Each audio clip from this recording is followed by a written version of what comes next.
Malgré ses demandes de dérogation qui lui ont toutes été refusées l'été dernier, Didier Raoult n'a pas dit son dernier mot. Il a, certes, été contraint de prendre sa retraite, ayant dépassé les 68 ans autorisés pour travailler en tant que professeur d'université et comme praticien hospitalier, mais le chercheur de 71 ans continue de se rendre quasiment tous les jours à son bureau marseillais de l'IU, Institut hospitalo-universitaire, qu'il a dirigé pendant des années avant de se voir évincé en 2022. Si est désormais l'un de ses anciens élèves qui le dirige, l'infectiologue se refuse résolument à tourner le dos à une vie de recherche. Il travaille désormais bénévolement et suit les programmes de recherche qu'il avait lancés à l'IU. Son bureau est toujours situé à l'étage de la direction et c'est là qu'il s'est confié pendant de longues heures au journaliste Hervé Vaudois, qui l'a aidé à rédiger son autobiographie, édition Michel Lafon. Pêle-mêle, il y raconte sa mère, un temps fiancée à l'écrivain Henri de Monterland, son enfance en Afrique, son arrivée compliquée dans la métropole. Mais aussi, ses années d'écolier dissipé, capable d'ouvrir sa braguette et d'uriner par terre lorsqu'un instituteur, malgré ses demandes réitérées, refusait de le laisser sortir de la classe. Incompris, il révèle avoir fait une fausse tentative de suicide, en avalant un jour des médicaments tout en demandant à un de ses camarades d'appeler sa mère. Après cet épisode, et la découverte d'un chi à 180, un médecin conseillera d'ailleurs à ses parents de le laisser tranquille. Adolescent, confie-t-il, je voyais bien que j'avais des facilités d'orateur et que je n'avais peur de rien, ni de personne. Tout cela, si est mon être, je n'y peux rien, et le moins que je puisse dire, si est qu'il m'a causé quelques ennuis au cours de ma vie. Ce n'est pas un ego surdimensionné, comme certains l'ont moqué, mais ce que la psychologie appelle simplement le moi. Chez moi, ce moi est effectivement surdimensionné, reconnaît-il.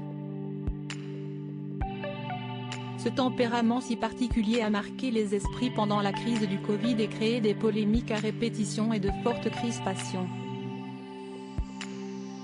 Mais, n'allez pas croire que le professeur s'est calmé. Bien au contraire. Didier Raoult persiste et signe encore aujourd'hui. Il affirme, même s'il s'est fait vacciner, qu'une vaccination massive était inutile et trop coûteuse. Seules les personnes âgées, les diabétiques et les personnes atteintes de comorbidité ou d'obésité auraient dû, selon lui, en bénéficier. Il n'a rien oublié des attaques lancées contre lui et contre l'hydroxychloroquine qu'il préconisait d'utiliser contre le virus, aux grandes dents d'une majorité de spécialistes. Je ne l'ai néanmoins jamais senti abattu, témoigne Hervé Vaudois. Les polémiques l'ont certainement affecté mais il n'a rien montré. Dans son autobiographie, l'infectiologue rappelle la formule assassine d'Olivier Véran qu'il a alors qualifiée de MacGyver déguisé en chaman. Il souligne que ce look, cheveux longs et bagues avec des têtes de mort, tant brocardées, a été adopté par amour pour son épouse Natacha, la seule, glisse-t-il, à laquelle j'ai toujours été soucieux de plaire. Et comme elle me préfère barbu avec des cheveux longs, sans montre luxueuse aux poignets ni chaussures sur mesure aux pieds, je m'efforce depuis plus de 40 ans de répondre à ses désirs plutôt qu'à ceux d'un ministre. Le professeur lui sait gré de l'avoir toujours épaulé, y compris dans la crise, jouant les boucliers. Je n'ai jamais lu, regardé ou écouté les articles et les émissions qui m'étaient consacrés, assure-t-il. Jusqu'à un certain point, si est-il qui s'en est chargé, et j'admire, sans en être étonné, le courage dont elle a fait preuve pour encaisser sans broncher les tombereaux de calomnie qui ont été déversés sur moi, sur mon équipe et sur l'IU Méditerranée Infection. Pour profiter de lui, Natacha a réduit ses heures à son cabinet de psychiatre à Marseille. Natacha l'aide aujourd'hui à passer le cap de cette retraite qu'il n'avait pas désirée.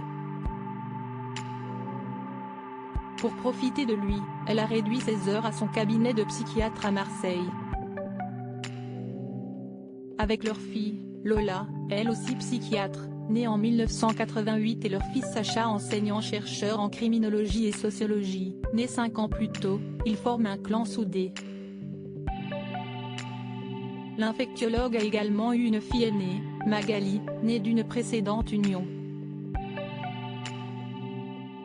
Les vacances, avec ses petits-enfants dans son chalet des Alpes où il aime les emmener, ne seront plus sacrifiées à cause de son métier. Autre motif de satisfaction pour le professeur rebelle, son aura à Marseille qui n'a jamais faibli. Dans la rue, les gens viennent lui dire merci comme s'il était une rockstar.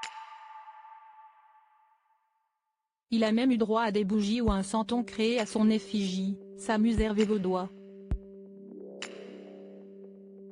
Sa première admiratrice reste sans aucun doute son épouse. Lorsqu'elle relisait le manuscrit de son autobiographie et que le journaliste pointait un passage trop empreint d'autosatisfaction, Natacha préconisait de le garder. Il est vrai qu'aimer, si est-il regarder dans la même direction. Cet article est à retrouver dans Gala N degré 1559, disponible dans les kiosques ce jeudi 27 avril 2023. Crédit photo, Coadic Guirec.